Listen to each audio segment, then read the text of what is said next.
who just get fed their 5,000, fed the multitudes twice, raised the dead, healed the sick, healed crippled arms, and did creative miracles. Blind eyes opened, deaf ears opened, paralytics, people who were having epilepsy.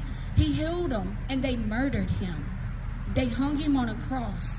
And that shows us our heart condition. And God was about to do the greatest thing that that would save this world. One of the greatest, it's the greatest thing in history, what Jesus did. He was killed. He was beat beyond any recognition of a man, more than any man has ever been beat. And he was raised on the third day. He was dead for 3 days, and he came out of the tomb. And he rose, and then he showed himself for 40 days to people who had humility, people who believed.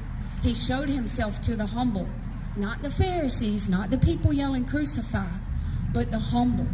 He made himself known to them, and he told them to go and wait for the Holy Spirit. Go and wait. And he forgave. He let Peter know he was forgiven. And he's still working like this today. He's still literally working like this today. If you haven't heard God, if you haven't seen God, if you hadn't got direction from God, it's only because you haven't sought.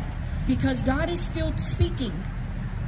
And the number one way we seek him is in his word. The number one way.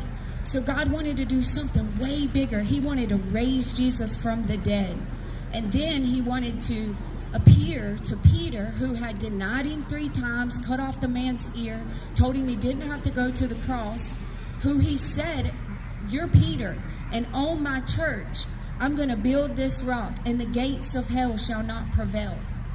On you, Peter, on you. And Peter, the one who made all the mistakes, why did he use Peter?